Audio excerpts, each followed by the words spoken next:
Hello aspirants, మరి మౌర్య సామ్రాజ్యానికి సంబంధించి ప్రీవియస్ క్లాస్లో పరిపాలన అనే అంశంలో భాగంగా కొంత క్లాస్ అనేది చేసుకున్నాం.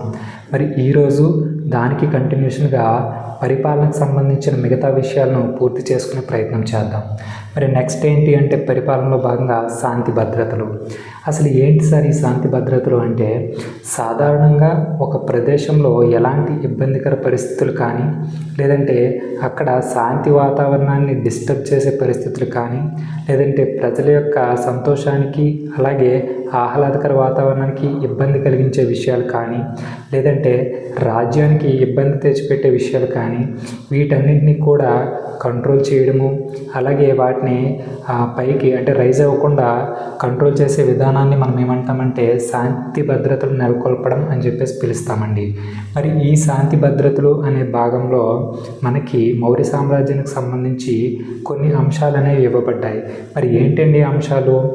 చూడండి, ఇక్కడ కరవాటిక అని చెప్పేసి ఒక అధికారి ఉంటారండి. ఎవరండి? కరవాటిక. మరి ఈ కరవాటిక యొక్క విధి అంటే పని ఏంటి అంటే, 200 గ్రామాల్లో ఏం చేస్తారంటే ఈయన శాంతి భద్రతలకు సంబంధించి పర్యవేక్షణ అనేది ఈ కరవాటిక అనే అధికారి చేయడం జరుగుతుంది. అలాగే ఇప్పుడు శాంతి భద్రతలు అంటే ఏమని చెప్పుకున్నామో, వాటిని కలుగు చేసే వ్యక్తులు ఎవరైనా ఉంటే వాళ్ళని అరెస్ట్ చేసి అంటే బంధించి ఒక ప్లేస్లో పెట్టడం జరుగుతుంది. ఆ ప్లేసెస్ని మనం ఏమంటామంటే కారాగారం అని చెప్పేసి పిలుస్తామండి. మరి ఇలాంటి కారాగారం అనే విభాగాలను పర్యవేక్షించడానికి మనకు ఉన్నటువంటి అధికారి ఎవరు అంటే బంద నగరాధ్యక్ష. ఏంటండి? బంద నగరాధ్యక్ష ఇదనమాట. ఓకే, అలాగే మన రాజ్యం నుంచి పక్క రాజ్యంలోకి అంటే పక్క రాజ్యంలో ఉండే సీక్రెట్స్ అన్నీ కూడా మన రాజ్యానికి తెచ్చి చక్రవర్తికి చేరవేయడం కానీ, లేదంటే మన దేశంలో అంటే పక్క దేశంలో ఉన్నటువంటి సీక్రెట్ విషయాలన్నింటినీ కూడా అంటే మన రాజ్యానికి సంబంధించి హాని కలిగించే విషయాలు ఏవైనా ఉంటే వాటిని సీక్రెట్గా కలెక్ట్ చేసి ఇక్కడ చక్రవర్తికి చేరవేయడానికి కొంతమంది ఉంటారండి. ఆ కొంతమంది వ్యక్తుల్ని మనం ఏమంటామంటే గూఢచారులు అని చెప్పేసి పిలుస్తాం. వీరిని సాధారణంగా మౌర్య సామ్రాజ్య పరిభాషలో గూఢ పురుషులు అని చెప్పేసి పిలుస్తామండి. ఓకే, ఈ గూఢ పురుషులు అనేది సాధారణంగా మనకి కౌటిల్యుడి యొక్క అర్థశాస్త్రంలో ఈ విధంగా మెన్షన్ చేశారంట. అంటే ఇలా సీక్రెట్స్ని చేరవేసే వ్యక్తులను మనము గూఢ పురుషులు అని చెప్పేసి పిలుస్తాం. గూఢ పురుషులు అంటే ఎవరండి? గూఢచారులు. ఈ గూఢచారులను అశోకుడి యొక్క శాసనాల్లో ఎలా వీళ్ళని రిఫర్ చేశారు అంటే, వీళ్ళని పులిసాని అని లేదంటే పతివేదిక అని చెప్పేసి వీళ్ళని రిఫర్ చేయడం జరిగిందంట. మరి ఈ పతివేదిక లేదంటే పులిసాని అనే గూఢచారులు ఎవరైతే ఉన్నారో వీళ్ళు చక్రవర్తితో స్వయంగా సంబంధాన్ని కలిగి వాళ్ళతో క్లోజ్ రిలేషన్షిప్స్ మెయింటైన్ చేస్తూ ఉండేవారంట. ఓకే, అయితే మనకి ఏంటంటే కౌటిల్యుడి అర్థశాస్త్రంలో గూఢచారులను గూఢ పురుషులు అని చెప్పేసి పిలుచుకున్నారు. అలాగే మెగస్తనీస్ వీళ్ళని ఏమన్నారు అంటే, చూడండి, ఓవర్సీర్స్ అని చెప్పేసి పిలిచారంట. ఓవర్సీర్స్ ఎవరండి? ఇండికా పుస్తకంలో మెగస్తనీస్ మెన్షన్ చేయడం జరిగింది. ఈ గూఢ పురుషులు అంటే గూఢచారులను ఓవర్సీర్స్గా మెన్షన్ చేయడం జరిగింది. ఓకే, అలాగే ఈ గూఢచారుల్లో ఒక పర్టికులర్ కైండ్ ఆఫ్ గూఢచారులు ఉంటారండి. వాళ్ళు ఎవరు అంటే స్మస్త గూఢ పురుషులు అంట. ఎవరండి? స్మస్త గూఢ పురుషులు. వీళ్ళు ఎవరు అంటే సాధారణంగా ఒకే ప్రదేశంలో ఎక్కువ కాలం పాటు ఉంటూ, చూడండి, ఒకే ప్రదేశంలో ఎక్కువ కాలం పాటు ఉండి అక్కడ ఉండేటువంటి సీక్రెట్స్ అన్నింటినీ కూడా మన రాజ్యానికి తెచ్చి చక్రవర్తికి అందచేసే వ్యక్తులను ఏమంటామంటే స్మస్త గూఢ పురుషులు అని చెప్పేసి పిలుస్తామండి. మీకు ఇంకా ఈజీగా గుర్తుండాలి అంటే ప్రజెంట్ డే ట్రెండింగ్లో ఉన్న మూవీ ఏంటండి? ధురంధర్. సో ఈ ధురంధర్లో మన రణ్వీర్ సింగ్ చేసే రోల్ ఏంటండి? స్మస్త గూఢ పురుష అనమాట. ఓకే, మరి ఇది మనకేంటి అంటే మౌర్య సామ్రాజ్యంలో శాంతి భద్రతలు అనే విషయానికి సంబంధించి. మరి నెక్స్ట్ న్యాయపాలన అనేది ఎలా జరిగేది అనేది ఒకసారి చూడండి. మరి నెక్స్ట్ ఏంటండి? న్యాయపాలన. ఈ న్యాయపాలన కోసం మనకి మౌర్య సామ్రాజ్యంలో 2 రకాల వ్యవస్థలు అనేవి ఉండేవండి. ఏంటండి మరి అవి? సాధారణంగా సివిల్ వ్యవహారాలు అనేవి ఏవైతే ఉంటాయో వీటిని చూసుకోవడానికి వీళ్ళ అంటే మౌర్య సామ్రాజ్యంలో ఒక రకమైనటువంటి న్యాయస్థానాలు అనేవి ఉండేవి. వాటిని మనము ధర్మస్థేయ అని చెప్పేసి పిలుస్తామండి. ఏమంటామండి? ధర్మస్థేయ. అలాగే క్రిమినల్ వ్యవహారాలకు సంబంధించి చూసుకోవడానికి ఒక రకమైన న్యాయస్థానాలు ఉంటాయి. వాటిని మనము కంటక శోధన్ అని చెప్పేసి పిలుస్తామండి. ఏంటండి? కంటక శోధన్ అని చెప్పేసి పిలుస్తామన్నమాట. సాధారణంగా ధర్మస్థేయగా పిలువబడే సివిల్ న్యాయస్థానాలు అనేవి ఏవైతే ఉంటాయో ఇవి సాధారణంగా జరిగే తగాదాలు ఏవైతే ఉంటాయో లేదంటే పంపకాల విషయంలో వచ్చే గొడవలు అవ్వచ్చు, లేదంటే విడాకులు తీసుకునే సమయంలో వచ్చే విషయాలకు సంబంధించి ఏంటంటే సామరస్యంగా ఇద్దరికీ కూడా న్యాయం చేకూరేలా చేయడం జరుగుతుంది. అంటే ఈ తీర్పులో ఎలాంటి శిక్షలు కానీ ఏమి వేయడం ఉండదు. ఇద్దరికి కూడా న్యాయం చేకూర్చడం, అలాగే సామరస్యంగా వాటిని అణచివేయడం జరుగుతుందన్నమాట. అది ధర్మస్థేయ. కానీ కంటక శోధన అలా కాదు. ఇక్కడ ఏంటంటే క్రిమినల్ వ్యవహారాలు ఏవైతే ఉంటాయో లైక్ దొంగతనం చేయడం కానీ, లేదంటే పశుపక్షాదులకు వృక్షాలకు కానీ, లేదంటే మనుషులకు కానీ హాని కలుగజేయడం కానీ, ఇలాంటి విషయాలన్నిటికీ కూడా కంటక శోధన ఏం చేస్తుందంటే శిక్షలు విధిస్తుంది అనమాట. అవి మరణశిక్ష అవ్వచ్చు, జరిమానా అవ్వచ్చు, ఇలా రకరకాలు అవ్వచ్చు. ఫర్ ఎగ్జాంపుల్ ఇక్కడ ఈ కంటక శోధనలో భాగంగా చూడండి, ఇక్కడ ఏదైనా తప్పు జరిగింది అంటే తప్పు అనేది నిర్ధారణ జరిగినప్పుడు కంటక శోధనలో శిక్షలు ఎలా ఉంటాయండి చూడండి. శిక్షలు అనేవి దొంగతనంకైతే అంటే దొంగతనం చేసినట్టు నేర రుజువు కనుక అయినట్లయితే అతనికి 40 ఫణములు ఏంటంటే జరిమానా విధించడం జరుగుతుందండి. 40 ఫణములు. ఓకే. అలాగే నీటిపారుదల వ్యవస్థకు ఏమైనా ఆఘాతం కలిగించినా ఏంటండి నీటిపారుదల వ్యవస్థకు ఏమైనా ఇబ్బంది కలిగించినా, అలాగే పవిత్ర వృక్షాలు ఏవైతే ఉంటాయో వాటికి ఆఘాతం కలిగించిన అంటే డ్యామేజ్ చేసిన, ఓకే. అలాగే చేతి వృత్తుల వారు ఎవరైతే ఉంటారో ఈ చేతి వృత్తుల వారికి హాని కలిగించిన వీళ్ళందరికీ అంటే ఈ విషయాల్లో ఏం చేస్తారంటే డైరెక్ట్గా మరణశిక్ష వేయడం జరుగుతుంది అనమాట. ఏంటంటే తలకాయలు లేపేస్తారనమాట ఈ విషయంలో. ఓకే. ఇలా రకరకాల శిక్షలు అనేవి వీళ్ళ సామ్రాజ్యంలో ఉండేవి. ప్రజెంట్ చూడండి ఎక్కడికక్కడ చెట్లన్నీ లేపేసి సైట్లా చేసి అమ్మేస్తున్నారన్నమాట. సో ఇదే టైంలో మౌర్య సామ్రాజ్యం యొక్క రూలింగ్ కనుక ఉంటే ఈ చెట్లు లేగడం కాదు, వాళ్ళ తలకాయలు లేచిపోతాయి అన్నమాట. అలా ఉండేదన్నమాట స్ట్రిక్ట్గా. ఓకే. అది అయితే కొన్నిసార్లు ఈ న్యాయం అంటే నేర విచారణ చేసేటప్పుడు అంటే ఎవరిది తప్పు ఎవరిది ఒప్పు అనేది తేల్చే విషయంలో కొంచెం కష్టతరమైనది వచ్చింది అనుకోండి. అంటే వీళ్ళ తప్ప లేదంటే వీళ్ళ తప్ప అని తేల్చే విషయంలో మన వాళ్ళకి డిఫికల్టీ అనేది వచ్చినప్పుడు వీళ్ళు ఏం చేసేవారంట, దివ్య పరీక్షలను చేపట్టేవారంట. ఏంటంటే దివ్య పరీక్షలను చేపట్టేవారంట. ఓకే. సాధారణంగా ఈ దివ్య పరీక్షలు అనేవి ఏంటి అనేవి మనకి సాధారణంగా ఆంధ్రప్రదేశ్ చరిత్ర కోసం మాట్లాడుకునేటప్పుడు, అందులో ఇక్ష్వాకు వంశరాజుల కోసం మాట్లాడుకునేటప్పుడు వాళ్ళు నేర విచారణలో భాగంగా దివ్య పరీక్షలు అని చెప్పేసి 9 పరీక్షలు చేపడతారండి. అవి అగ్ని దివ్య అని, జల దివ్య అని, తులా దివ్య అని, తప్తిమస్క దివ్య అని, ఇలా 9 దివ్య పరీక్షలు అనేవి చేపట్టడం జరుగుతుంది. సో అక్కడ మాట్లాడుకుంటాం అవి. ఓకే. ఇక్కడ వీళ్ళకి అంటే మౌర్య సామ్రాజ్యంలో నేర విచారణ కోసం దివ్య పరీక్షలు ఉన్నాయి అని మనకు చెప్పింది ఎవరు అంటే ప్లినీ తన పుస్తకాల్లో రాయడం జరుగుతుందండి. ఎవరండి? ప్లినీ. మరి ప్లినీ రాసిన ఇంపార్టెంట్ పుస్తకం ఏంటండి? కామెంట్ సెక్షన్లో మెన్షన్ చేయండి. ఓకే.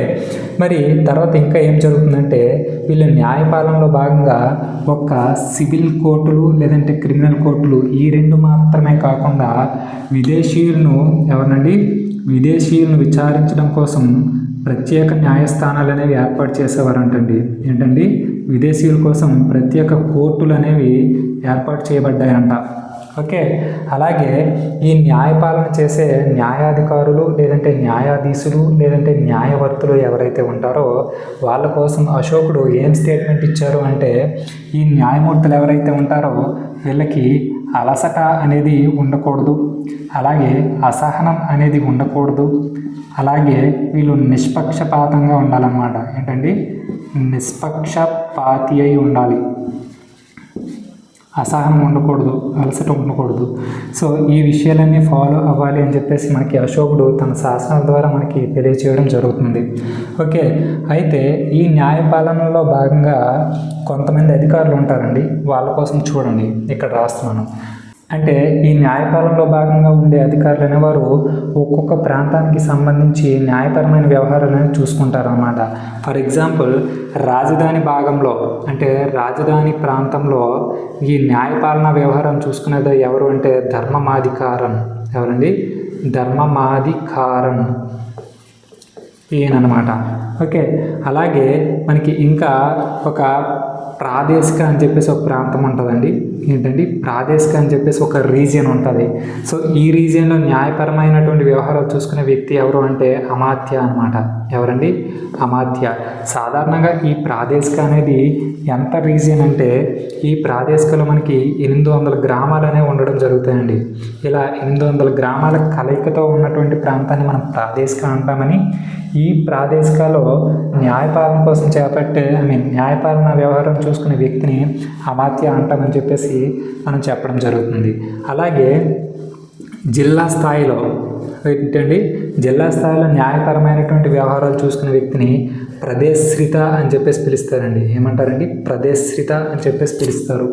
అలాగే ఈ న్యాయపాలనకు సంబంధించిన రికార్డ్స్ ఏవైతే ఉంటాయో చూడండి, న్యాయపాలనకు సంబంధించినటువంటి రికార్డ్స్ ఏవైతే ఉంటాయో అంటే దస్తావేజులు పత్రాలు ఏవైతే ఉంటాయో ఈ రికార్డును మెయింటైన్ చేసే వ్యక్తిని మనం ఏమంటామంటే లేఖక అని చెప్పేసి పిలుస్తామండి. ఏమని అంటామండి? లేఖక అని చెప్పేసి పిలుస్తాం. అలాగే ఇంకొక వ్యక్తి దౌవారికుడు అని చెప్పేసి ఉంటారండి. ఏంటంటే దౌవారికుడు. సాధారణంగా ఈయనకి ఏంటి అంటే ఈ రాజభవనాలు అనేవి ఏవైతే ఉంటాయో ఈ రాజభవనాల్లో ఇటువంటి వ్యవహారాలు చూసుకునే వ్యక్తి ఎవరు అంటే ఈ దౌవారికుడు అనమాట. ఓకే, అలాగే ఇక్కడ ఏమని చెప్పుకున్నామండి? 800 గ్రామాలకు ఒక ప్లేస్ని మనం ఏమంటున్నామంటే ప్రాదేశిక అని చెప్పేసి పిలుస్తున్నాం. అలాగే ఇక్కడ ఒక 10 గ్రామాలకు ఉండే న్యాయస్థానాన్ని మనం ఏమంటామంటే చూడండి, 10 గ్రామాలకు ఉండే న్యాయస్థానాన్ని మనము సంగ్రహ న్యాయస్థానం అని చెప్పేసి పిలుస్తామండి. ఓకే, అలాగే ఒక 400 గ్రామాలకి ఉండే న్యాయస్థానాన్ని మనం ఏమంటామంటే ద్రోణముఖ న్యాయస్థానం అని చెప్పేసి పిలుస్తామండి. ఏమంటామండి? ద్రోణముఖ న్యాయస్థానం అని చెప్పేసి పిలుస్తాం. సో ఇది మనకేంటి అంటే న్యాయపాలనకు సంబంధించినటువంటి విషయాలు. ఓకే, ఇవి ఒకసారి గుర్తుపెట్టుకోండి. ఏపీ హిస్టరీ మాట్లాడేటప్పుడు మాట్లాడుకుందాం. ఓకే, మరి నెక్స్ట్ ఏంటండి? ఆర్థిక పాలన అనేది ఎలా జరిగేది మౌర్య సామ్రాజ్యంలో, అది చూద్దాం. మరి మౌర్య సామ్రాజ్యానికి సంబంధించి నెక్స్ట్ ఏంటండి? ఈ ఆర్థిక పాలన. ఆర్థిక పాలన అనగానే మీకు ప్రధానంగా గుర్తు రావాల్సింది ఏంటి అంటే పన్నులు అండి. అంటే మౌర్య సామ్రాజ్యంలో ఆర్థిక పాలనలో కీ రోల్ ప్లే చేసింది అంటే ప్రధాన పాత్ర పోషించినవి ఏంటి అంటే పన్నులు అనమాట. సాధారణంగా మనకి ఈ పన్నులు అనేవి ఏవైతే ఉన్నాయో మౌర్య సామ్రాజ్యానికి సంబంధించి పన్నులు అనే వ్యవస్థ కోసం మనకి వివరించేది ఏంటి అంటే రుమిందేయి శాసనం అండి. ఏంటండి? రుమిందేయి శాసనం. ఇది ఎక్కడ ఉందండి? కపిలవస్తువులో. ఎక్కడండి? కపిలవస్తువులో లుంబిని అనే ప్రాంతంలో ఉందండి ఈ శాసనం. దీన్ని ఎవరు వేశారండి? మన అశోకుడు వేయడం జరిగింది. సాధారణంగా అశోకుడు సింహాసనానికి వచ్చినటువంటి 20 సంవత్సరాల తర్వాత మన గౌతమ బుద్ధుడు యొక్క జన్మస్థలమైనటువంటి ఈ లుంబిని వనాన్ని సందర్శించడం జరుగుతుంది. ఓకే, అయితే మరి ఈ లుంబిని వనం అనేది గౌతమ బుద్ధుడి యొక్క జన్మస్థానం అలాగే పవిత్రమైన స్థలం అని చెప్పేసి ఇక్కడ ఉండే ప్రజలపైన పన్ను భారం పడకూడదు అని చెప్పేసి ఇక్కడ పన్ను అనేది 1/8 వంతు వసూలు చేయడం జరిగేదండి. ఏంటండి? 1/8 వంతు వసూలు చేయడం జరిగేది. దీన్ని సాధారణంగా మనం ఏమంటున్నామంటే బాగా అని చెప్పేసి పిలుస్తామండి. ఏంటి? లుంబిని వనానికి సంబంధించి 1/8 వంతు. అసలు ఏంటండి బాగా అంటే చూడండి, భూమి శిస్తు ఏదైతే ఉంటుందో భూమి శిస్తు అలియాస్ దీన్ని మనము పంటలో పండిన భాగం అని చెప్పేసి పిలుస్తామండి. పంటలో అంటే పండిన పంటలో ఇచ్చే భాగం అన్నమాట. దేనికి? రాజ్యానికి ఇచ్చే భాగం అన్నమాట. పండిన పంటలో రైతులు కొంత భాగాన్ని రాజ్యానికి చెల్లించడం జరుగుతుంది. దాన్ని మనం ఏమంటామంటే భూమి శిస్తు అని చెప్పేసి పిలుస్తాం. మౌర్య సామ్రాజ్య పరిభాషలో దాన్ని బాగా అని చెప్పేసి పిలుస్తాం. సాధారణంగా మౌర్య సామ్రాజ్యంలో ఈ బాగా అనేది 1/4 నుంచి 1/6 వంతు ఉంటుందండి. ఏంటండి? 1/4 నుంచి 1/6 వంతు ఉంటుంది. కానీ ఈ లుంబిని ప్రాంతంలో ఉండే ప్రజలకు మాత్రం 1/8 వంతుకు తగ్గించడం జరుగుతుంది. ఇది చాలా ఇంపార్టెంట్. ఓకే, అయితే మీరు ఒక విషయాన్ని అంటే మ్యాక్సిమం 90%, 90-95% బాగా అనేది ఏ సామ్రాజ్యానికి సంబంధించి అయినా ఎంత ఉంటుందంటే 1/6 వంతు ఉంటుందండి. ఓకే, పండిన పంటలో 1/6 వంతుని మనం బాగా అని చెప్పేసి పిలుస్తాం. అది మీరు గుర్తుపెట్టుకోండి సింపుల్గా. ఓకే, మరి ఇక్కడ ఏదైతే ఉందో ఈ పన్నులు ఏవైతే ఉన్నాయో ఈ పన్నులను కలెక్ట్ చేయడానికి ఒక వ్యక్తి ఉంటారండి. అంటే పన్ను వసూలు చేయడానికి ఒక వ్యక్తిని నియమించడం జరుగుతుంది. అతనే ఎవరండి? సమాహర్త. ఎవరండి? సమాహర్త. ఈయన కోసం మనం అర్థశాస్త్రం రాసినటువంటి కౌటిల్యుడు వీళ్ళు అంటే 32 శాఖల కోసం వివరించేటప్పుడు సమాహర్త కోసం వివరించడం జరిగింది. అలాగే ఈ వసూలైనటువంటి పన్నులన్నింటినీ కూడా ఒక రూమ్లో స్టోర్ చేసి వాటిని ఖజానాగా మెయింటైన్ చేసిన వ్యక్తి ఎవరు అంటే వీటిని ఖజానాగా లేదంటే కోశాధికారిగా మెయింటైన్ చేసిన వ్యక్తి ఎవరు అంటే సన్నిదాత అండి. ఎవరండి? సన్నిదాత. ఓకే, ఇదనమాట. ఈ ఇద్దరు కూడా చాలా ఇంపార్టెంట్ అండి. వీళ్ళిద్దరి కోసం ఫ్రీక్వెంట్గా అడగడం జరుగుతుంది. అందుకనే మీకు ప్రతి పాలనకు సంబంధించి ప్రతి అంశంలో కూడా వీళ్ళిద్దరిని మనకి గుర్తు చేయడం జరుగుతుంది. ఓకే, అయితే ఇక్కడ ఈ పన్నులు అనేవి ఏవైతే ఉన్నాయో పన్ను ద్వారా మనకి ఖజానాలో చేకూరినటువంటి ఆదాయం నుంచి ఏంటండి ఈ ఖజానాలో ఉండే ఆదాయం నుంచి దాదాపు 1/4 వంతు జీతాల రూపంలో బయటకు వెళ్ళిపోతుందండి. ఏంటండి? జీతాల రూపంలో బయటకు వెళ్ళడం జరుగుతుంది. మీరు ఒకసారి గుర్తు చేసుకోండి. ప్రీవియస్ క్లాస్లో మనము సైనిక పాలనలో భాగంగా ఈ సైనికులందరికీ కూడా జీతాలు అనేవి నగదు రూపంలోనే ఇవ్వడం జరిగేది అని చెప్పేసి మాట్లాడుకున్నాం. మరి ఆ నగదు రూపంలో ఇచ్చే జీతాన్ని మనకి ఎక్కడి నుంచి తీసుకునేవారండి? ఖజానా నుంచి తీసుకోవడం జరిగేదండి. అలాగే ఈ సైనికులకే కాదు, వివిధ శాఖలు అంటే 32 శాఖలు ఉండే అధ్యక్షులు కావచ్చు, లేదంటే వివిధ రకాల అధికారులు కావచ్చు, మంత్రులు కావచ్చు, దీని నుంచే మనకి 1/10 వంతు అమౌంట్ని పక్కకు తీసి వాళ్ళకి శాలరీస్గా ఇవ్వడం జరిగేది అనమాట. ఓకే, అది గుర్తుపెట్టుకోండి. అయితే మనకి ఇప్పుడు మౌర్య సామ్రాజ్యంలో ఉండే రకరకాల పన్నులు ఏంటి, ఆ పన్నులను వేటిపైన విధించడం జరుగుతుంది అనేది ఒకసారి చూడండి. ఇక్కడ ఒకసారి చూడండి. మౌర్య సామ్రాజ్యంలో ఉండేటటువంటి వివిధ రకాలైన పన్నులు, మరి ఆ పన్నులు అనేవి ఎలా అంటే ఏ విషయాలపైన వేసేవారు అనేది ఒకసారి అబ్జర్వ్ చేయండి. ఇక్కడ బాగా అనేది ఏదైతే ఉందో ఇది సాధారణంగా భూమి శిస్తు అని చెప్పేసి మాట్లాడుకుంటున్నాం. అంటే ఫలానా వ్యక్తులు అనేవారు అంటే రైతులు అనేవారు కొంత భూమిలో పంట పండించుకోవడానికి వీలుగా వాళ్ళు ఏంటంటే ఆ భూమికి కొంత పైకం అనేది రాజ్యానికి ఇవ్వాల్సి ఉంటుంది. అంటే కొంత మనీ అనేది రాజ్యానికి పే చేయాల్సి ఉంటుంది. అంటే ఆ పర్టికులర్ భూమిలో వ్యవసాయం చేసుకోవాలి అంటే తను కొంత మనీని రాజ్యానికి చెల్లించాల్సి ఉంటుంది. దాన్ని మనం బాగా అని చెప్పేసి పిలుస్తున్నాం. ఇది సాధారణంగా మౌర్య సామ్రాజ్యంలో 1/4 నుంచి 1/6 వంతు ఉండడం అనేది జరుగుతుంది. ఓకే, అది తర్వాత దశయోలి సంగ్రహ అంటే ఏంటి అంటే ఈ రైతుల యొక్క పంటను కానీ లేదంటే ప్రజల యొక్క ఆస్తిని కానీ రక్షించడానికి రాజ్యానికి చెల్లించాల్సినటువంటి అమౌంట్ని ఏమంటామంటే దశయోలి సంగ్రహ అని చెప్పేసి పిలుస్తామండి. అలాగే గుల్మ అంటే ఏంటి అంటే రాజ్యానికి సంబంధించిన మిలిటరీ అనేది ఏదైతే ఉంటుందో దాన్ని మెయింటైన్ చేయడానికి ఈ రాజ్యంలో ఉండే ప్రజలు చెల్లించాల్సినటువంటి పన్నును మనము గుల్మ అని చెప్పేసి పిలుస్తామండి. తర్వాత నిష్క్రమ్య అంటే ఏంటంటే ఎగుమతి అండి. సింపుల్గా మీరు కస్టమ్స్ అని చెప్పేసి గుర్తుపెట్టుకోండి. అంటే సాధారణంగా మౌర్య సామ్రాజ్యంలో ఏదైనా వస్తువులు అంటే ఉత్పత్తి చేసి వాటిని ఎగుమతి చేయాలి అంటే సాధారణంగా నిష్క్రమ్య అనే ఒక ట్యాక్స్ని పే చేయాలంట వ్యక్తులు అనేవారు. అలాగే వార్తని అంటే ఏంటి అంటే రోడ్డు యూజ్ చేసుకోవడానికి కొంత అమౌంట్ అనేది పే చేయాల్సి ఉంటుంది. దాన్ని మనం వార్తని పన్ను అని చెప్పేసి పిలుస్తామండి.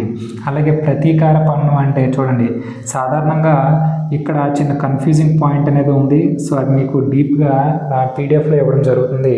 అంటే భూమి శిస్తు అన్నా ఇక్కడ పండిన పంటలో భాగాన్ని చెల్లించడం అన్నా కూడా కొంచెం దగ్గరగానే ఉంటాయి. కాబట్టి ఇది కొంచెం సైడ్ చేసుకొని పెట్టుకోండి. నేను మీకు పీడిఎఫ్లో క్లారిటీగా ఇవ్వడం జరుగుతుంది, రీసెర్చ్ చేసి చెప్తాను. ఓకే, అయితే ఇక్కడ ప్రతీకారం అనేది ఇక్కడ ఇచ్చిన మనకి సోర్స్ ఏంటి అంటే పండిన పంటలో కొంత భాగం అనేది రాజ్యానికి చెల్లించాలి అని చెప్పేసి మనకి చెప్తున్నారు అనమాట. దాన్ని ప్రతీకార పన్ను అని చెప్పేసి పిలుస్తారు. అలాగే కార అనేది ఏంటి అంటే ఈ తోటలు అనేవి ఏవైతే ఉంటాయో తోటల నుంచి వచ్చే ఆదాయంలో కొంత అంటే నగదు రూపంలో రాజ్యానికి చెల్లించాల్సి ఉంటుంది అనమాట. ఓకే, దాన్ని కారా అని చెప్పేసి పిలుస్తాం. అలాగే విస్టి అంటే ఏంటి అంటే ఈ రైతులు లేదంటే సామాన్య ప్రజలు ఎవరైతే ఉంటారో వాళ్ళు కొంత పని అనేది ఫ్రీగా చేసి పెట్టాలన్నమాట. దాన్నే శ్రమ అని చెప్పేసి పిలుస్తాం.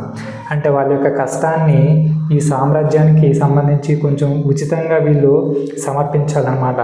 దాన్నే మనము విస్టి అని చెప్పేసి పిలుస్తాం. అంటే ఇందులో ఎలాంటి అమౌంట్ కానీ ఎలాంటి పంటలో భాగంగానే ఏమి ఉండదు. ఓన్లీ వాళ్ళ యొక్క శ్రమ అనేది సామ్రాజ్యానికి ఉచితంగా చెల్లించాల్సి ఉంటుంది.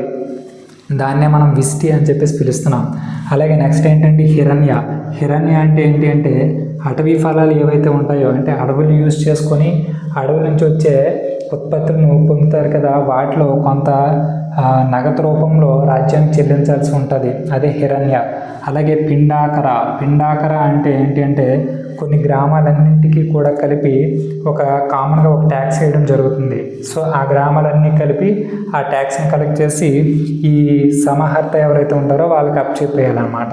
ఓకే, తర్వాత సేనాభక్తం అంటే రాజు యొక్క సైన్యం అనేది గ్రామాల గుండా వెళ్ళేటప్పుడు ఆ గ్రామంలో ఉండే ప్రజలందరూ కూడా వాళ్ళకి ఆహార పదార్థాల రూపంలో అయినా ఇవ్వచ్చు, లేదంటే ప్రయాణ భాగంలో అంటే ప్రయాణం అనే భాగంలో వాళ్ళకి సహాయపడే ఏవైనా వస్తువులు లేదంటే అమౌంట్ను కూడా ట్యాక్స్గా ఇవ్వచ్చు అని చెప్పేసి దాన్నే సేనాభక్తం అని చెప్పేసి పిలుస్తున్నాం అనమాట. అలాగే ప్రణయ అంటే ఎవరైనా రైతు సంవత్సరానికి 2 పంటలు కనుక పండిస్తే అతను ప్రణయ అని చెప్పేసి ఒక పన్ను అనేది పే చేయాల్సి ఉంటుంది. సాధారణంగా పంటలు పండించేటప్పుడు మనకి బాగా అని లేదంటే ప్రతీకార అని 2 పనులు ఉంటాయి. కానీ ఇతను 2 పంటలు కనుక పండిస్తే వాళ్ళు ప్రణయ అనే ఒక ట్యాక్స్ని పే చేయాల్సి ఉంటుంది అని చెప్పేసి మనకు చెప్పడం జరుగుతుంది అనమాట. ఇది మనకేంటి అంటే మౌర్య సామ్రాజ్యంలో ఆర్థిక పాలన కోసం. మరి ఈ మౌర్య సామ్రాజ్యంలో సమాజం అనేది ఎలా ఉండేది ఒకసారి చూడండి. మరి ఏంటంటే నెక్స్ట్ మౌర్య సామ్రాజ్యంలో సమాజం అనేది ఎలా ఉండేది అనేది మనం మాట్లాడుకోవాలి. సమాజం అనగానే మనకి కౌటిల్యుడు రాసిన అర్థశాస్త్రం ప్రకారం ఎవరండి? కౌటిల్యుడు రాసినటువంటి అర్థశాస్త్రం ప్రకారం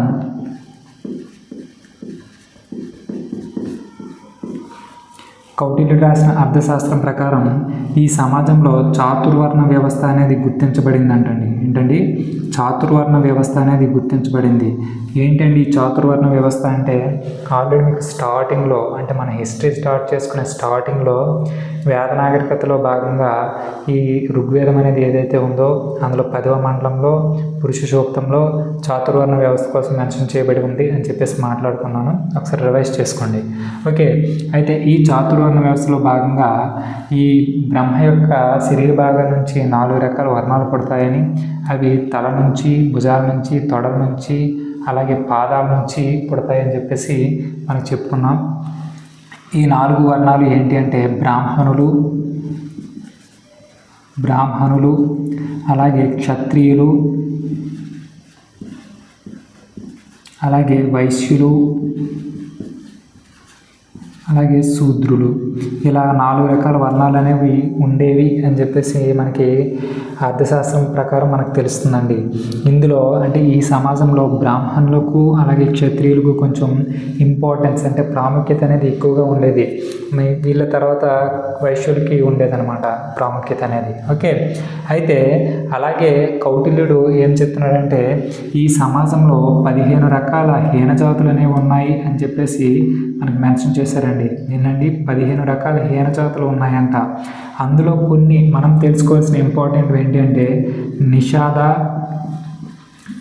అంటే ఏంటంటే వేటగాళ్ళు ఎవరైతే ఉంటారో వాళ్ళని నిషాద తెగ అని చెప్పేసి పిలుస్తారండి. మనకి మీరు చూస్తే మహాభారతంలో ఏకలవ్యుడు ఎవరైతే ఉన్నారో ఇతను నిషాద తెగకు చెందినవాడండి. ఎవరండి? ఏకలవ్య. ఓకే, అలాగే కరవర అని చెప్పేసి ఒకరు ఉంటారండి. కరవర అంటే ఎవరు అంటే చెప్పులు కుట్టుకునే వ్యక్తులు ఎవరైతే ఉంటారో వాళ్ళని కరవర అని చెప్పేసి పిలుస్తారు. తర్వాత కైవర్త అని చెప్పేసి కొంతమంది ఉంటారండి. కైవర్త అంటే ఎవరంటే చేపలు పట్టుకునే వ్యక్తులు ఎవరైతే ఉంటారో వాళ్ళని కైవర్త అంటారు. ఒక విషయం గుర్తుపెట్టుకోండి, ఇక్కడ ఏమంటే ఈ సమాజంలో అంటే మౌర్య సామ్రాజ్యంలో చేపలు పట్టుకునే కైవర్త అని చెప్పేసి ఒక జాతి ఉండేది. అయితే వాళ్ళు ఎక్కువ మొత్తంలో ఉన్నప్పటికీ కూడా ఈ 32 శాఖలు అనేవి ఏవైతే చెప్పుకున్నామో అంటే కౌటిల్యుడి యొక్క అర్థశాస్త్రం ప్రకారం మౌర్య సామ్రాజ్యంలో పరిపాలనకు సంబంధించి 32 శాఖలు ఉన్నాయని, వాటికి అధ్యక్షులు ఉన్నారని చెప్పేసి మాట్లాడుకున్నాం. కానీ ఈ 32లో కూడా మత్స్య శాఖకు ఏంటంటే ప్లేస్ ఇవ్వలేదండి. అంటే మత్స్య శాఖ కోసం మనకి మెన్షన్ చేయలేదు. కానీ ఈ చేపలు పట్టుకునేవారు మాత్రం సమాజంలో ఉన్నారంట. ఓకే, అది గుర్తుపెట్టుకోండి అన్నమాట. తర్వాత ఇంకెవరండి? చండాల అంటే ఎవరు అంటే ఈ స్కావెంజర్స్ అంటారు కదండి. అంటే కళేబరాలు ఏవైతే ఉన్నాయో వాటిని తొలగించే వ్యక్తులు ఎవరైతే ఉంటారో వాళ్ళని మనము చండాల అని చెప్పేసి పిలుస్తామంట. అలాగే మూర్ఛక అని చెప్పేసి పిలుస్తారండి. ఈ మూర్ఛక అంటే ఎవరంటే రోడ్లు శుభ్రపరిచే వ్యక్తులు ఎవరైతే ఉంటారో, అంటే రోడ్లు శుభ్రం చేసే వ్యక్తులు ఎవరైతే ఉంటారో వాళ్ళని మనం ఏమంటామంటే మూర్ఛక అని చెప్పేసి పిలుస్తామండి. ఇంకా ఏముందండి? ఇంకా వినా అని చెప్పేసి ఒక హీనజాతి ఉండేదండి. వినా అంటే ఎవరంటే వీళ్ళు బుట్టలు అల్లుకుంటారంట. బుట్టలు అల్లుకునే వారిని వినా జాతిగా మనకి అర్థశాస్త్రం అనేది మెన్షన్ చేయడం జరిగింది. అయితే మౌర్య సామ్రాజ్యంలో ఉండే సమాజాన్ని కౌటిల్యుడు ఈ విధంగా విభజిస్తే అంటే వర్ణిస్తే మనకి ఎవరు ఇండికా రాసినటువంటి మెగస్తనీస్ ఎవరైతే ఉన్నారో, అంటే మెగస్తనీస్ రాసిన ఇండికా అనే పుస్తకం ద్వారా ఈయన ఎలా డివైడ్ చేశారు అంటే ఈ మౌర్య సామ్రాజ్యంలో ఉండే సమాజం అనేది 7 కులాలుగా విభజించబడింది అంటండి. ఎలా అండి? 7 కులాలు. మరి 7 కులాలు అంటే వారి యొక్క పుట్టుకను ఆధారంగా చేసుకొని కానీ లేదంటే వారి యొక్క వర్ణాన్ని ఆధారంగా చేసుకొని కానీ ఇవ్వలేదండి. వాళ్ళు చేసినటువంటి అంటే వాళ్ళ యొక్క వృత్తులు అనేవి ఏవైతే ఉన్నాయో ఆ వృత్తుల ఆధారంగా ఈ 7 కులాలు అనేవి ఈ పుస్తకంలో మెన్షన్ చేయబడ్డాయండి. మరి ఏంటంటే ఆ 7 కులాలు? 1 రైతులు అంటే వ్యవసాయం చేసుకునే వాళ్ళు, తర్వాత తాత్వికులు లేదంటే వీళ్ళనే మనము వేదాంతులు అని చెప్పేసి పిలుస్తామండి. ఓకే, తర్వాత ఎవరండి? పశుపోషకులు అంటే పశువులు కాపర్లు, పశువులు మేపుకునే వాళ్ళు, పెంచుకునే వాళ్ళు అన్నమాట. తర్వాత ఎవరు అంటే సైనికులు, రాజ్యానికి సంబంధించి ప్రధాన బలం. తర్వాత న్యాయాధీశులు అంటే నిష్పక్షపాతంగా అంటే న్యాయాలు అంటే తీర్పులు ఇచ్చే న్యాయాధీశులు ఎవరైతే ఉంటారో వాళ్ళు. తర్వాత ఇంకొకరు ఎవరంటే కార్మికులు, వీళ్ళని మనము చేతి వృత్తుల వారు అని చెప్పేసి కూడా పిలుస్తామండి. కార్మికులు మనం ఏమంటామండి? చేతి వృత్తుల వారు అని చెప్పేసి పిలుస్తామండి. ఓకే, అలాగే ఇంకొకరు ఎవరు అంటే చూడండి ఇక్కడ రాస్తున్నాను 7ది కౌన్సిలర్లు అని చెప్పేసి పిలుస్తారండి. ఎవరండి? కౌన్సిలర్లు. వీళ్ళనే మనం ఏమంటామంటే సలహాదారులు అని చెప్పేసి కూడా పిలుస్తామండి. కౌన్సిలర్లనే మనము అంటే కౌన్సిలింగ్ చేసే వ్యక్తులు మనం సలహాదారులు అని చెప్పేసి పిలుస్తాం. ఓకే, ఇది మనకేంటి అంటే రకరకాల కులాలు అనమాట. అంటే మెగస్తనీస్ యొక్క ఇండికా పుస్తకంలో మెన్షన్ చేయబడిన 7 కులాలు చాలా ఇంపార్టెంట్. మనకి ఇక్కడ క్వశ్చన్ ఫ్రేమ్ అవ్వడానికి అవకాశం అనేది చాలా గట్టిగా ఉంది. అంటే ఈ సమాజం అనే కాన్సెప్ట్ నుంచి అన్నమాట. అంటే ఇలా కొన్ని హీనజాతులు ఇచ్చి వారి యొక్క పని ఏంటని అడగొచ్చు. లేదా ఇక్కడ ఈ మెగస్తనీస్ వర్ణించినటువంటి 7 కులాల్లో భాగం కానిది ఏది అని చెప్పేసి ఒక 4 ఆప్షన్లు ఇచ్చి 3 అనేవి ఇందులో ఇస్తాడు, 1 వేరేది ఇవ్వడం జరుగుతుంది. సో నీట్గా అర్థం చేసుకోండి. అలాగే మరి సమాజం అనేటప్పుడు ఈ సమాజంలో కొంచెం అణచివేతకు గురివేయబడిన వారు ఎవరు అంటే స్త్రీలు అండి. ఎవరండి? స్త్రీలు. మరి ఈ స్త్రీల కోసం ఏంటి అనేది ఇప్పుడు చూడండి. ఈ స్త్రీలు అనేవారు ఎవరైతే ఉన్నారో వీళ్ళకి మౌర్య సామ్రాజ్యంలో స్వాతంత్రం అనేది చాలా తక్కువ అంటండి. ఏంటండి? వీళ్ళకి స్వాతంత్రం అనేది చాలా తక్కువ అంట. ఎవరికి? స్త్రీలకు. ఓకే, తర్వాత అలాగే వీళ్ళు అణచివేతకు గురివేయబడేవారండి. అంటే చాలా అంటే తక్కువగా చేసి చూడడం జరిగేదన్నమాట. వీళ్ళని సాధారణంగా అలాగే ప్రధానంగా మహిళా అంగరక్షకులుగా నియమించడం జరిగేదండి. ఏంటండి? మహిళా అంగరక్షకులుగా నియమించడం జరిగేది. మరి ఒకసారి రివైజ్ చేసుకోండి. మన మౌర్య సామ్రాజ్యంలో మహిళా అంగరక్షకులు ఉన్నారని చెప్పి మనకి మెన్షన్ చేసిన పుస్తకం ఏదండి? జియోగ్రాఫికా లేదంటే జియోగ్రాఫియా. ఈ పుస్తకాన్ని రాసింది ఎవరండి? స్ట్రాబో. అందుకే మీకు ప్రీవియస్ క్లాస్లో ఈ పాయింట్ గుర్తుపెట్టుకోండి. దీనికోసం తర్వాత మాట్లాడుకుందాం అని చెప్పడం జరిగింది. వాళ్ళే ఎవరు అంటే మహిళా అంగరక్షకులు అనమాట. అలాగే ఈ మహిళలు చేసేటటువంటి కళలు లేదంటే వృత్తులు ఏవైతే ఉన్నాయో సాధారణంగా ప్రధానంగా వేశ్యా వృత్తి అని చెప్పేసి పిలుస్తారండి. వీళ్ళని మనం ఏమంటున్నామంటే గణికలు అని చెప్పేసి పిలుస్తామండి. ఏమండి గణికలు. ఈ వ్యవస్థను మనం ఏంటంటామంటే ఘనాచార వ్యవస్థ అని చెప్పేసి పిలుస్తాం. మీరు ఏపీ హిస్టరీ కోసం మాట్లాడుకునేటప్పుడు కాకతీయులు అనేవారు ఎవరైతే ఉంటారో ఈ కాకతీయులు ఘనాచార వ్యవస్థ ఉందని, అలాగే వాళ్ళకి ఘనాచార పన్ను అనేది విధించబడేదని, అంటే వేశ్య వృత్తి చేసుకునే స్త్రీలపైన ఘనాచార పన్ను అనేది విధించబడేది అని చెప్పేసి మనం అక్కడ ఏపీ హిస్టరీలో మాట్లాడుకుంటాం. కంగారు పడద్దు. అలాగే ఈ స్త్రీలు ఎవరైతే ఉన్నారో వీళ్ళు పెళ్ళి అయ్యేటప్పుడు అంటే స్త్రీధనం కోసం మనకు మాట్లాడుతున్నామండి. ఇప్పుడు ఈ స్త్రీధనం అనేది అర్థశాస్త్రం ప్రకారం అంటే కౌటిల్యుడు రాసిన అర్థశాస్త్రం ప్రకారం సాధారణంగా వీళ్ళు పెళ్ళయ్యే టైంలో వీళ్ళ తల్లిదండ్రుల దగ్గర నుంచి కొంత సొమ్మును తీసుకునేవారంట. పెళ్ళైన తర్వాత కూడా తల్లిదండ్రుల దగ్గర ఉండే ఆస్తిలో కొంత భాగం అనేది వీళ్ళకి చెందేది అని చెప్పేసి మనకి కౌటిల్యుడు చెప్తున్నారు. అలాగే ఈ సమాజంలో అంటే మౌర్య సామ్రాజ్యంలో స్త్రీలకు సంబంధించి కన్యాశుల్కం అని చెప్పేసి ఒక వ్యవస్థ, ఒక ఆచారం ఉండేదండి. ఏంటంటే కన్యాశుల్కం అంటే ఆ స్త్రీను మనం ఏంటంటే రాజుకు కానీ లేదంటే ఎవరైనా అధికారికి ఇచ్చేటప్పుడు ఆ పలానా అంటే ఆ స్త్రీను తీసుకున్నటువంటి వ్యక్తి 2 గోవులను తల్లిదండ్రులకు ఇవ్వడం జరుగుతుందన్నమాట. ఏంటంటే ఈ కన్యాశుల్కంలో భాగంగా 2 గోవులను ఇచ్చి ఆ పర్టికులర్ స్త్రీని ఆ వ్యక్తి అనేవారు పొందేవారు అనమాట. ఓకే, అంత హీనంగా ఉండేదన్నమాట వాళ్ళ పరిస్థితి. చూడండి, అర్థం చేసుకోండి. తర్వాత ఇక్కడ స్త్రీలు ఎవరైతే ఉన్నారో వీళ్ళకి సంబంధించి కౌటిల్యుడు 4 విషయాలు చెప్పడం జరిగిందండి. ఏంటండి, మనకి అష్టమ వివాహ విధానం అనేది ఏదైతే ఉందో ఏంటండి అష్టమ వివాహ విధానం. ఈ అష్టమ వివాహ విధానం కోసం మనం ఇండియన్ సొసైటీ అంటే భారతీయ సమాజం కోసం మాట్లాడుకునేటప్పుడు వీరి కోసం మనం అష్టమ వివాహ విధానం కోసం మాట్లాడడం జరుగుతుంది డీటెయిల్గా. ఇక్కడ ఏంటి అంటే జస్ట్ పేర్లు వినండి అంతే. ఓకే, అష్టమ వివాహ విధానం అంటే హిందూ ధర్మశాస్త్రం ప్రకారం మన భారతదేశంలో 8 రకాల వివాహాలు అనేవి ఉంటాయండి. అంటే అసుర, బ్రహ్మ, దైవ లేదంటే పైశాచిక ఇలా 8 రకాలనే ఉంటాయి. ఇందులో మొదటి 4 రకాలు ఏవైతే ఉంటాయో ఆ మొదటి 4 రకాలుగా వివాహాలు చేసుకునే వ్యక్తులు ఎవరైతే ఉంటారో వాళ్ళు విడాకులు తీసుకోవడానికి వీలు లేదు, ఒక పాయింట్. తర్వాత 2వ పాయింట్ ఏంటి అంటే ఈ స్త్రీలు ఎవరైతే ఉన్నారో వాళ్ళ యొక్క భర్త అనేవారు అంటే చాలా కాలం కనిపించకుండా పోయారనుకోండి, అప్పుడు వాళ్ళు విడాకులు అప్లై చేసుకోవచ్చు అనమాట. అలాగే అది 2వ పాయింట్. మరి 3వ పాయింట్ ఏంటి అంటే ఈ భర్త అనేవారు ఎవరైతే ఉంటారో అతనికి ఏదైనా అంటురోగం ఉన్నా లేదంటే నయం కాని వ్యాధి ఏదైనా ఉన్నా అలాంటి టైంలో కూడా భర్త నుంచి సెపరేట్ అయ్యడానికి అంటే విడాకులు తీసుకోవచ్చు అనమాట. అలాగే ఇక్కడ కౌటిల్యుడి యొక్క అర్థశాస్త్రం ప్రకారం ఇక్కడ యుక్త వయస్సు అనేది ఏదైతే ఉంటుందో మేల్ పర్సన్స్కి అంటే బాలురకు 16 సంవత్సరాలు అంట. అలాగే ఫిమేల్ అంటే బాలికలకు వచ్చేసి 12 సంవత్సరాలుగా మనకి అర్థశాస్త్రం అనేది మనకి వివరిస్తుందండి. ఏంటండి, ఇది యుక్త వయస్సు అనమాట. ఓకే, అలాగే ఈ మౌర్య సామ్రాజ్యానికి సంబంధించిన సమాజంలో ఉండే కుటుంబాలన్నీ కూడా ఉమ్మడిగానే ఉండే అంటే ఉమ్మడి కుటుంబాలేనండి. ఓకే, అదనమాట. మరి ఇది మనకేంటి అంటే మౌర్య సామ్రాజ్యానికి సంబంధించి పరిపాలన అనేది ఏదైతే ఉందో దానికోసం డీటెయిల్డ్గా మాట్లాడుకోవడం జరిగింది. మరి రేపటి క్లాస్లో మౌర్య సామ్రాజ్యానికి సంబంధించి ఆర్థిక వ్యవస్థ అనేది ఎలా ఉంది, అలాగే మతపరమైన విధానం అనేది ఎలా ఉండేది అనేది మనం రేపటి క్లాస్లో మాట్లాడుకుందాం. ఓకే అండి, థ్యాంక్ యూ.